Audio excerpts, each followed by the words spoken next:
Now we will learn what that means. Rasaha, taste. Aham, I. Apsu, in water. Kaunteya, O son of Kunti. Prabha, the light. Asmi, I am. Shashi Surya, of the moon and the sun. Pranava, the three letters A-U-M. Sarva, in all. Vedeshu, the Vedas. Shabdaha, sound vibration. Ke, in the ether. Paurusham, ability. Nrishu, in men. Translation and purport by His Divine Grace, A.C. Bhaktivedanta Swami, Srila Prabhupada Ki Jai. O son of Kunti, I am the taste of water, the light of the sun and the moon, the syllable Om in the Vedic mantras. I am the sound in ether and the ability in man. Report. This verse explains how the Lord is all-pervasive by His diverse material and spiritual energies. The Supreme Lord can be preliminarily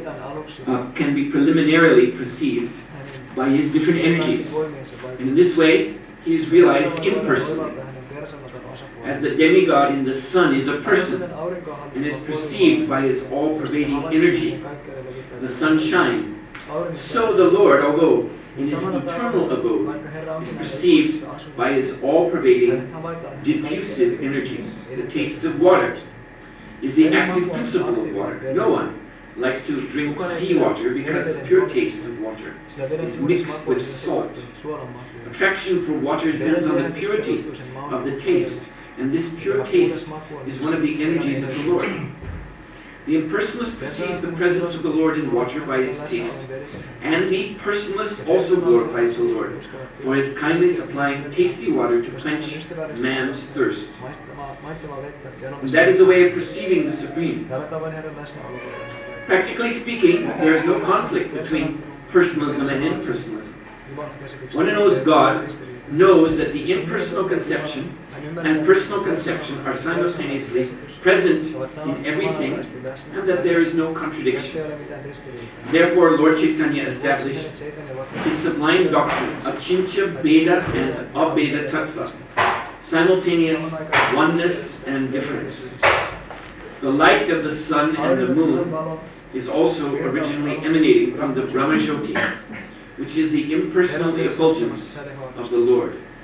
And Pranava, or the Omkar, is transcendental sound in the beginning of every Vedic hymn, which addresses the Supreme Lord. Because the impersonalists are very much afraid of addressing the Supreme Lord Krishna by His innumerable names, they prefer to vibrate the transcendental sound Omkar. But they do not realize that Omkar is the sound representation of Krishna. The jurisdiction of Krishna consciousness extends everywhere, and one who knows Krishna consciousness is blessed. Those who do not know Krishna are in illusion, and so knowledge of Krishna is liberation, and ignorance of Him is bondage.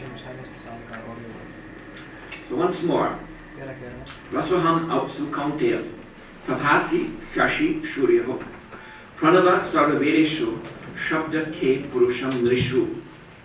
And we can say this verse together, if you don't mind.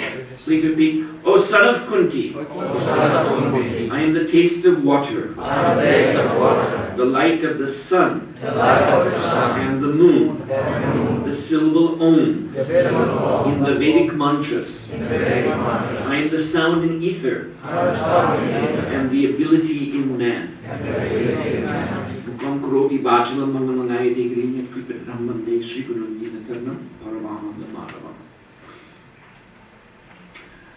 So in this verse, in chapter 7 of Gita, Lord Krishna is giving us a foretaste of his vibhuti. Vibhuti, as Srila Prabhupada has indicated here in his purport, means the expanding, all-pervading energies of the Lord. Everything that we are experiencing, and also all that metaphysical phenomena which is beyond our experience, that is all God's vibhuti, His expanded energy. So chapter 10 contains many such verses as we've read just now, all about the Lord's vibhuti. This is a foretaste in chapter 7, but it is very, very significant, very instructive to go through this verse carefully and understand the full implication of what Krishna is stating here. So first, Rasoham apsu kaunteya. Krishna is saying, I am the taste in water. So in the Vedic understanding or Vedic science of the creation of this universe, there are what are called Panchamaha Bhuta, or the 5 great elements, which means that matter is presented to us in 5 ways. And we can understand these ways quite easily. We're experiencing them even now.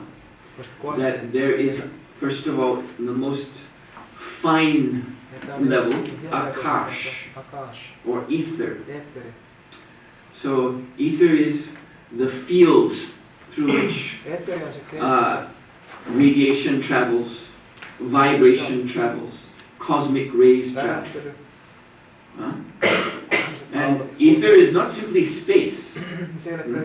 Even in the Western science, they have come to understand this so-called space is full of what they call virtual potency.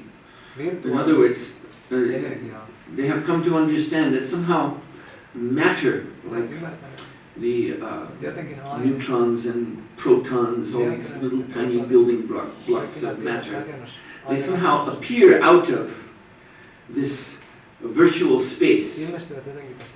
They understand that the virtual space is full of the potency of matter. And this is exactly what the Vedas present also. Like Srila Prabhupada in one of his purports explains that Akash, or ether, contains potential form. And that is why that we have this modern invention of television. Television is sending signals through the ether, which we receive in the form of visible forms on our TV set. So there's a potential of form that's in the ether.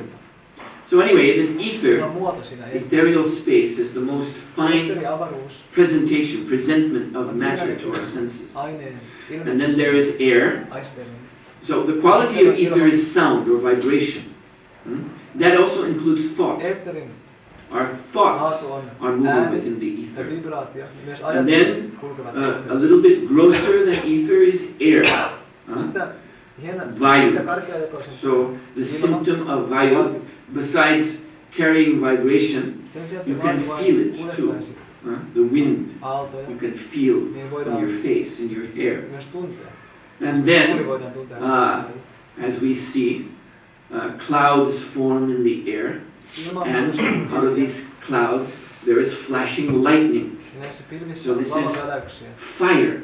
This is the next appearance, or the next Mahabhuta, great element of matter. Fire. And what follows that flash of fire that we see in the cloudy sky? Water. Water comes down in the form of rain. And then the final element is earth. So each of these elements, they have their particular perceptions. Like I said, air you feel, fire you can hear, you can see, and you can feel, also heat. So these are 3 perceptions: feeling, hearing, and seeing. And then water, there's an additional special perceptive quality. That's taste. You can see the water, you can hear it when it's running, you can feel it, and you can taste it. And then earth has all of these, plus one more smell. So this is the understanding of the evolution of creation is presented in the Vedas. So this rasa, this quality of taste, is particular to water. And Krishna is saying, I am that. That taste that we experience when we drink water or any liquid. Because generally we don't have to just say water. Apsu means water. It means matter in liquid state. Or air means matter in gaseous state. Or earth means matter in solid state. See? So these are different ways in which matter appears. So the taste of liquid is Krishna. Krishna enters into the chaos of what's called pradhan. Pradhan means the unmanifested matter, the raw ingredients of matter before they have any form. Krishna expands in his Vishnu avatars into this matter, and by his spiritual presence, he gives matter its form. And he gives matter its quality. So it is indeed a fact. This is not simply some poetry, something to speculate in the mind and then toss away. Oh, that was an interesting idea that Krishna is a taste of water. It is actually, from the Vedic point of view, a scientific fact. Because the experience of taste, where does it take place? Where does it actually take place? It actually doesn't take place on the tongue. It takes place in consciousness. That is where we taste. And that is where we see. And that is where we smell. And that is where we experience everything. It is ultimately within consciousness. So this sensation of taste is actually the presence of God Himself intruding upon our consciousness. And yet, unfortunately, although we are experiencing God every day in so many ways, because we are what we call material consciousness, vyavahar, means this ordinary day-to-day consciousness in which we don't experience life deeply, on a deep level at all. It's just things passing through the windows of our senses, day by day by day by day. Like, you can see in the field the animals chewing their cud, and gazing off dully into space. Unfortunately, most of the human race is also like that. Just gazing off into space. Things are happening, we don't really know what they are, and we don't even really care that much. We have our little goals that we're working for. And so if we can accomplish these goals, like, fill our belly at the next meal time, and have a pillow to put our head on at night, then we're satisfied. But actually, all these experiences that we're having at every moment through our senses, they're actually the presence of the Lord Himself. And He is actually touching our consciousness with His presence. And that touch is manifesting. Again, as what we see, or what we smell, or what we feel, or what we hear, and what we taste. So Srila Prabhupada said an interesting thing about this verse. He was distinguishing between two kinds of speculation. There's what he dismissed as mental speculation, just when we imagine anything. The mind just cooks something up, some idea, some theory, some fantasy. But then there's philosophical speculation. So mental speculation, as devotees, we really have no time for. Of course, many people, they seem to very much get into mental speculation and invent all kinds of wild ideas. But we don't have time for this. That's just the illusions of the mind. But at the same time, the Shastras, these Vedic scriptures, are presenting us with ways to engage this speculative function of the mind. We don't say in Krishna consciousness, turn the mind off. You know, like a TV set, turn it off, blank screen, nothing there between the ears. That's not Krishna consciousness. But the speculative feature of the mind has to follow the directions of the scriptures. So this is one case that Srila Prabhupada pointed out. That Krishna is saying, I am the taste of water. So when we taste water, when we drink water, then Srila Prabhupada said, we should stop and think about this. We should pause and appreciate how God has entered our consciousness in this way. And we should try to understand how this experience of taste is the presence of the Lord in our consciousness. And so by this type of what Prabhupada called philosophical speculation, then our mental processes, our mental questing is bringing us closer to the Lord. So that is what is very nice, one very nice point about this verse, which I hope you'll remember the next time you drink water. Try and remember that this is Krishna. Try to think how it is Krishna, how this is God, how wonderful this experience is, how unique it is. Just doing that will bring us out of this sort of dull daydream that we're in our ordinary life. Make us more aware of the wonder of God's creation all around us at every moment. And another point about this rasa or taste, this is explained in the Upanishads. Taittiriya Upanishad. There's a nice statement. Raso vai saha. Rasam hi avayam labhavananti bhavati. That God is rasa, meaning God is the attractive taste in everything that we experience. We're not just tasting things on our tongue, but in all of our senses there is a sense of taste or a sense of something that we appreciate, that we like, we want to experience more of in what we see or what we hear or any sensual experience. You see? So that attractive taste that draws us towards certain objects, that makes our life worth living.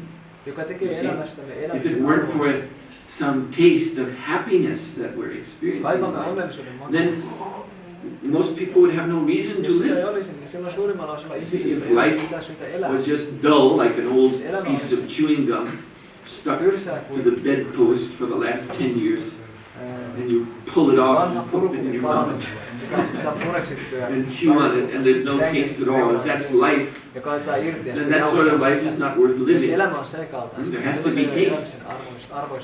And this is universal. We're not just talking about devotees of Krishna, we're talking about everyone, and not just human beings, we're talking about all living entities. All living entities are drawn on in life by a taste. So the Taittiriya Upanishad says this taste is actually Krishna. It is actually God Himself. But there are two types of taste, two categories we can say. Kila and Akila. Krishna is named by Srila Rupa Goswami, our great Acharya, as Akila Rasamrita Murti. He is the form. Murti means form. He is the form of Akila Rasamarita. Akila means total or complete or universal, all-inclusive, absolute. Akila Rasa means sweet taste, Amrita means nectar. Akila Rasamrita Murti. Krishna is the form of unlimited sweetness. Srila Prabhupada translated this as the reservoir of all pleasure. That is Krishna. And this Akila Rasa is what we're seeking. Everyone.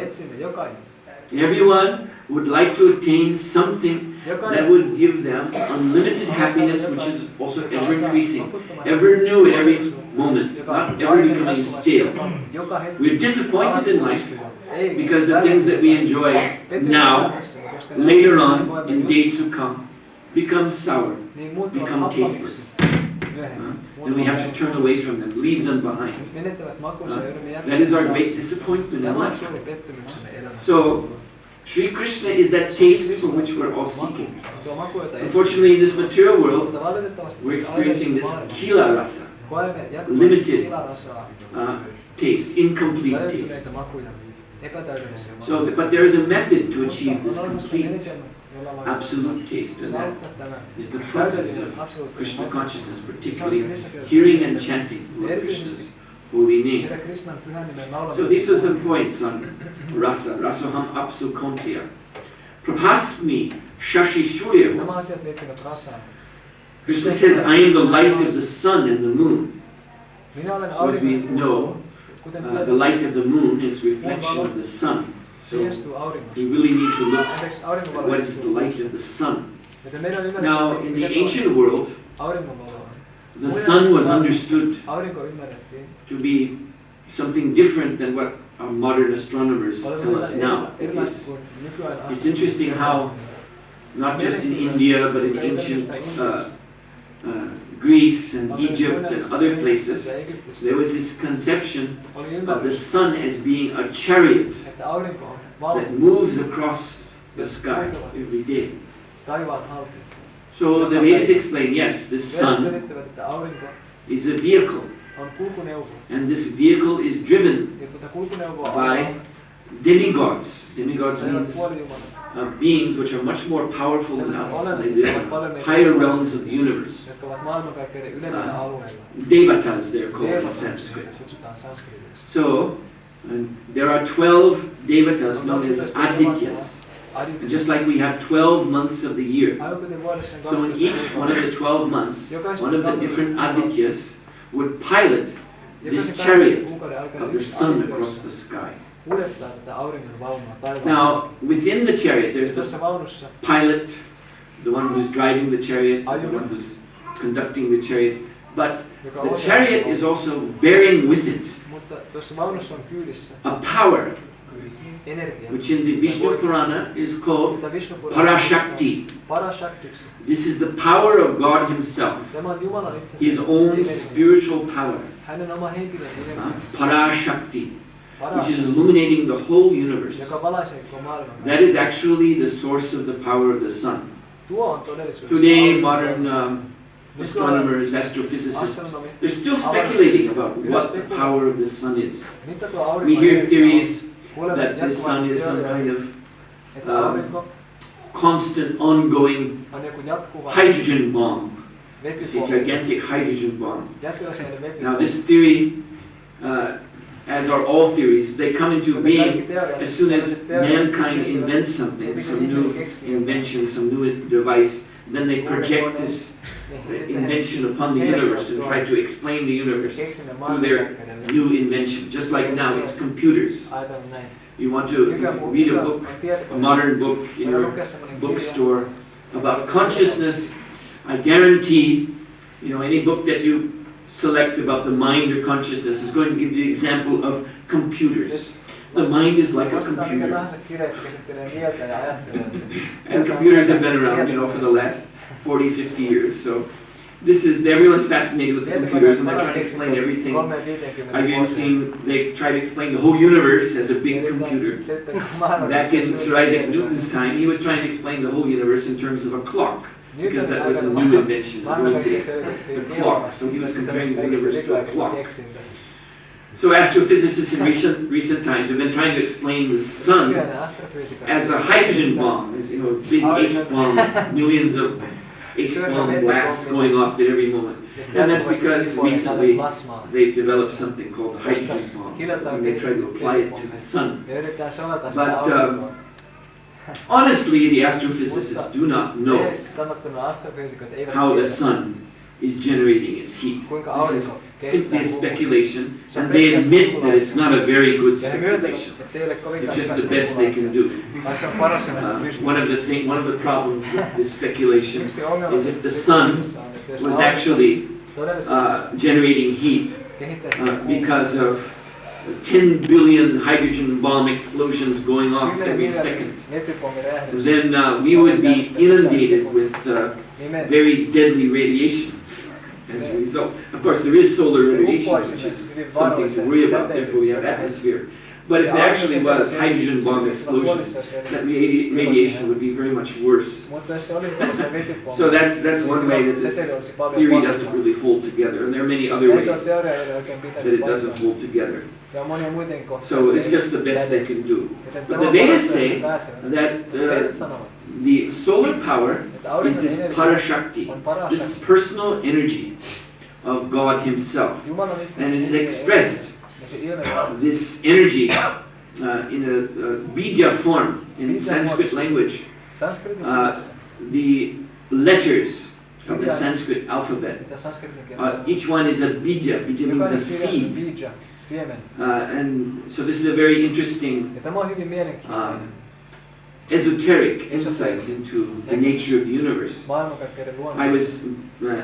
going to come to this too. I already told you about the akash, the ether, and how the ether carries vibration. So the Vedas tell us that everything is originating out of vibration. Vibration evolves into, again, the air which we feel, and the fire which we see and feel and hear, and so on. All of this is starting with vibration, an original sound. Just like in the Bible, in the first book of the Bible, Genesis, it is said, God said, let there be light. So from God's word, His spoken word, His vibration, the phenomena of light and of the whole universe came into being. So this is a very, very ancient understanding, which was the spiritual science of the ancient world. So the bija sound for fire and the sun is Ra in Sanskrit. And those who are a little aware of ancient culture may be reminded of the name of the Egyptian sun god, Ra. And the first monotheistic religion known in the West was started in ancient Egypt when one pharaoh, Amenhotep, he started preaching that there is one God, and that God is manifest in the heavens as the sun, Ra. And so he wanted to make this polytheistic religion of ancient Egypt into a monotheistic religion, worshipping the sun. So the sun is, yes, the sun is actually in the Vedas too, said to be a manifestation of God, Surya Narayan. Narayan is the name of God, and Narayan, as his parashakti, his divine energy, appears as the fiery potency within the sun, which is indicated by the Bij mantra, Ra. And in India, Ravi is the name of the sun. And this Ra also means chakra, Sudarshan chakra, the wheel weapon of Lord Vishnu. There is in the Brahma Samhita, this verse, Yas chaksur eva savita sakalagrahanam, vajasamasta surimurtir ashesha teja, Yas jagya brahmiti sarvata kala chakro, govinda mari purusham tamaham bhajami. That the sun is moving on a great wheel of time, the Kala Chakra. And by the sun's movement, he is cutting down the lifespan of everyone and everything in this universe. So that chakra, that great wheel of time, is also the wheel of Vishnu. If you've seen the paintings of Lord Vishnu, then you see he has 4 arms, and in 4 hands there are 4 symbols. So there is the Shankha, the conch shell, and the Padma, and the lotus. These are particularly symbols for his devotees, by which he blesses his devotees. And then for the Asuras, the demons, there's the Gada, his mace, his club, and the Chakra. The Chakra, his wheel weapon. So this wheel weapon is also manifest as the sun, or the path of the sun through the heavens. So again, this is may sound to you rather esoteric, but this is these are ancient teachings which were not only limited to India, but found in many cultures of the civilized world of thousands of years ago. Then Krishna says, Pranava Sarva Vedeshu, that I am the syllable Om of the Vedic mantras. So every Vedic mantra begins with Om, or Hari Om. Hari Om, Sahasra Shirsha Purusha, Sahasra like the famous Purusha Shukta mantra of the Rig Veda. So Om, as Prabhupada explains here, is made up of 3 letters, A, U, M. So these three are explained in many different ways. Like there are the 3 Vedas, so A, U, M, each letter stands for one of the 3 Vedas. Or there's, as the Vedas say, Bhoktyam, Bhogyam, Prarataram, Chamatvasaram, Proktam, Vidam, Brahmanitat. There are 3 features of Brahman: the controller, Ishvara, the Jiva, the soul, which is you and me, and the material energy around us, which is controlled by the Lord, and we too are controlled by the Lord. So these 3 Vidam Brahmanitat, A, U, M. And then there are the 3 modes of material nature, Sattva, Rajas, Tamas. So there's so many ways of explaining Om. And so as Prabhupada says, the impersonalists, those who are shy to accept that God is a person, they prefer to think of God as an impersonal Brahman, impersonal light, Jyoti. So they like this syllable Om, because it can be understood in many different ways. It can be interpreted in many different ways, and they like this. They're fond of speculation, fond of thinking about things in so many different ways. They don't have to surrender their minds to accepting the personality of Godhead. So this, anyway, this sound Om, it is a purifying vibration. If we chant it, our consciousness is immediately raised up to the level of Brahman. The level of the beginning of spiritual experience. And it's also interesting to note that in the Christian and Jewish religion, they have this similar Amen. In the Vedas, they say Om, and after prayers given in the Judeo-Christian religion, they say Amen, and in Islam they say I mean. So this is, in each case, it is a kind of a bija or a seed, which is invoking the presence of God. So, Aum. Our Jiva Goswami, our Goswamis, they have explained this Aum, A-U-M, in a totally personal way. That A, the letter A, is Sri Krishna. U is Srimati Radharani. And M is the soul who is devoted to Shri Shri Radha and Krishna. So this is our way of understanding this vibration, Om. Then by chanting Om, there's a complete presentment of the process of devotion to Krishna. There is Radha and Krishna, and there is the devotee of Krishna, serving them. So, what else does Krishna say here? He says he is the ability in man. This is the conclusion. I am the ability in man. Parusham Leshu. So, in the Vedic understanding, there is Samasti Vyasti. So Samasti means the totality. This is God's point of view. You see, God, sometimes you hear people talking about becoming one with God, the experience of oneness with God. But that oneness, that is reserved for God. He can say He is one with everything. This is Samasti. Because everything is His energy. He is the supreme controller, Ishvara, of everything. So, everything being His energy, under His control, He is one with everything. He pervades everything. This is the point of this verse. He can appear anywhere in creation, in His personal form, as He likes. He is potentially within everything. as Paramatma in his personal form. So God is one with everything. That is samasti. And our position, that is called vyasti. You see?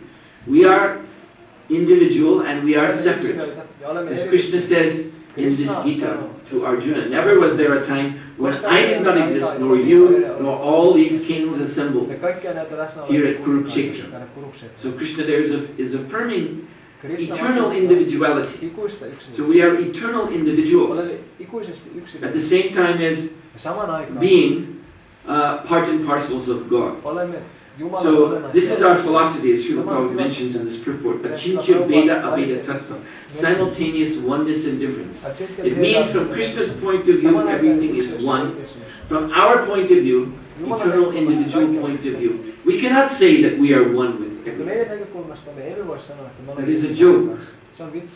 You see, that we know the story of one, back in the 1960s, one big yogi had come to America to teach this oneness philosophy. And so he was teaching his disciples a meditation in which he was saying, you sit in yoga posture and you imagine yourself, you think, you concentrate, and you see yourself controlling the sun and the moon and the movements of the stars. This was the meditation he was teaching.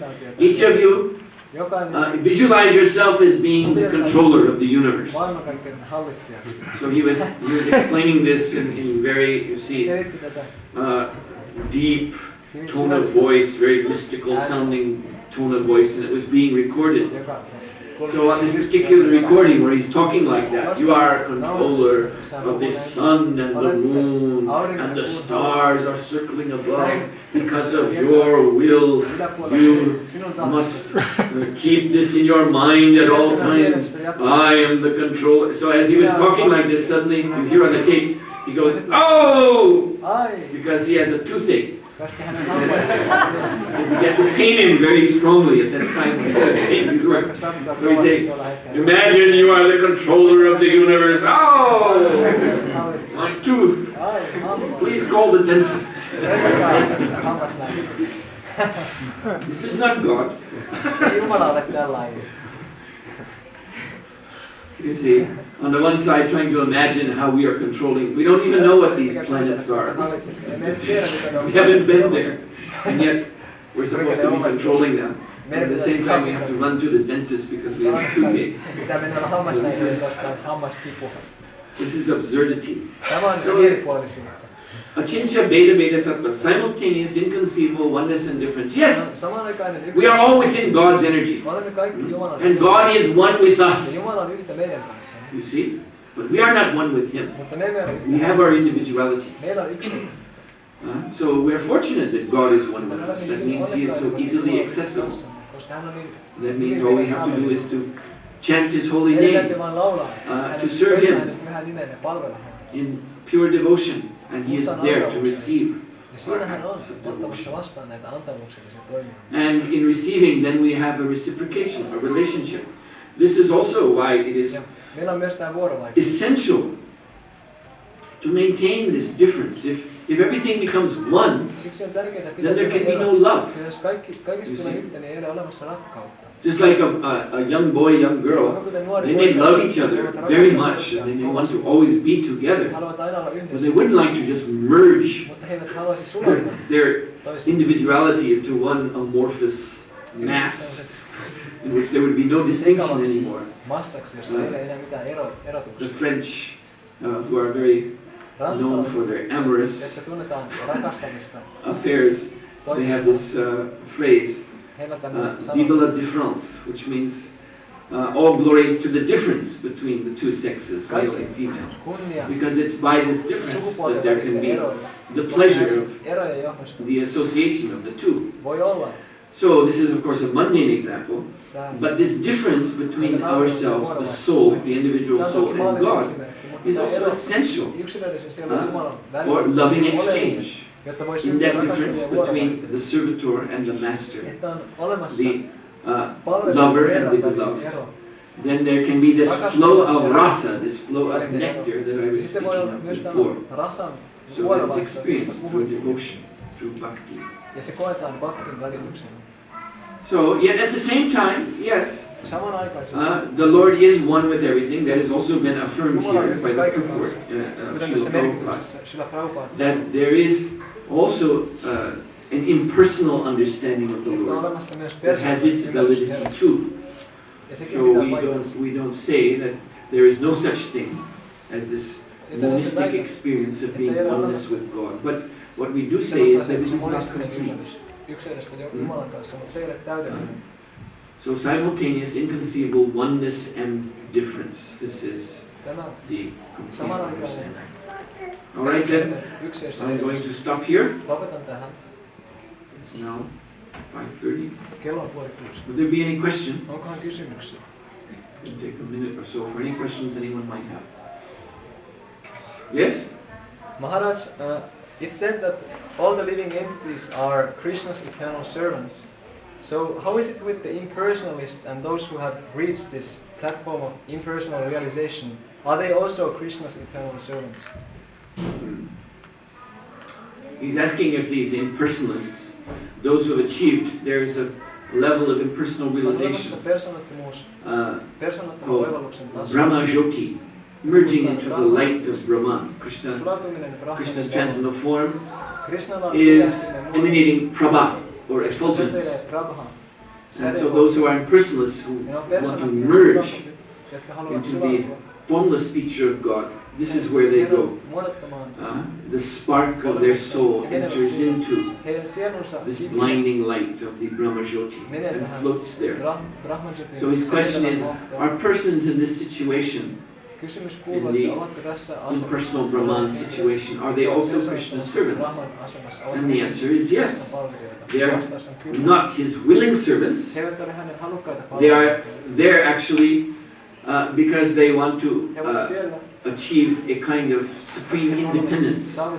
Actually, they're there because they want to themselves be God, and this is the best they can do, being God, is to merge into that Brahma Jyoti and experience themselves as eternal and servant of no one, just there.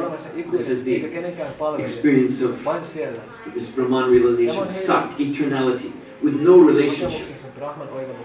And so they don't experience that they are serving the Lord, but they are the servants of the Lord. And how is that? Well, for example, this Brahman energy is the ultimate ingredient out of which this cosmic manifestation is created. This is explained in the Brahma Samhita.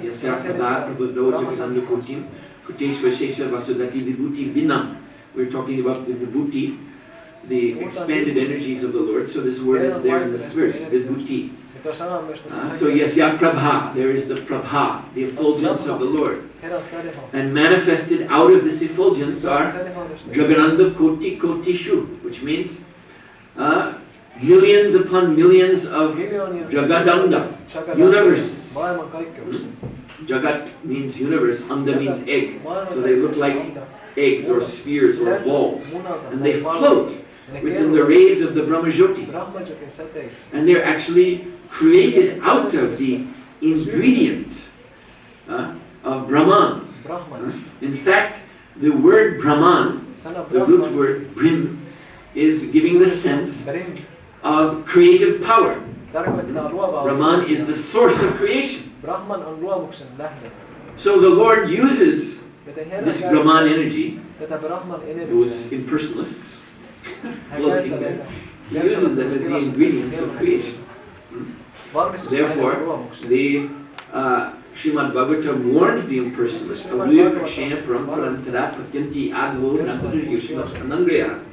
that if you do not take shelter of the Parampadam, the lotus feet of the Lord, then you will fall down into the material creation.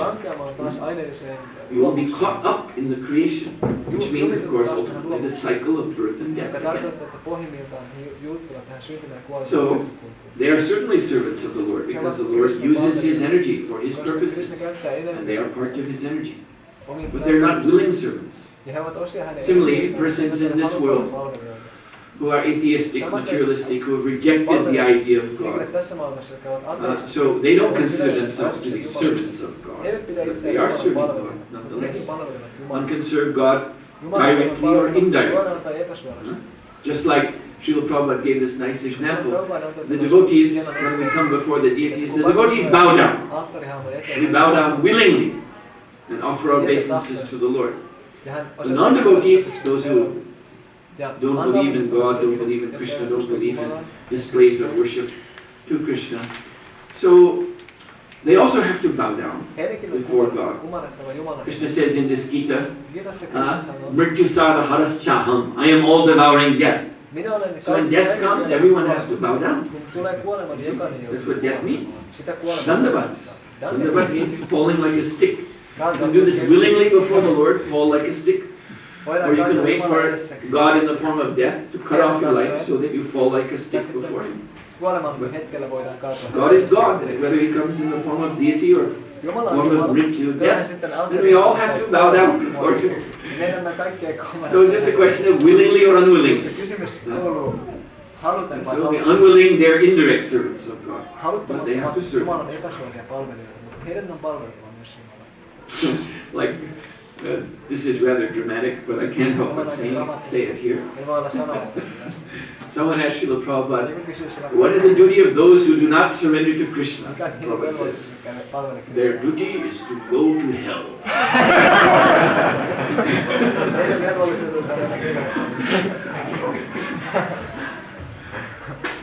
All right then.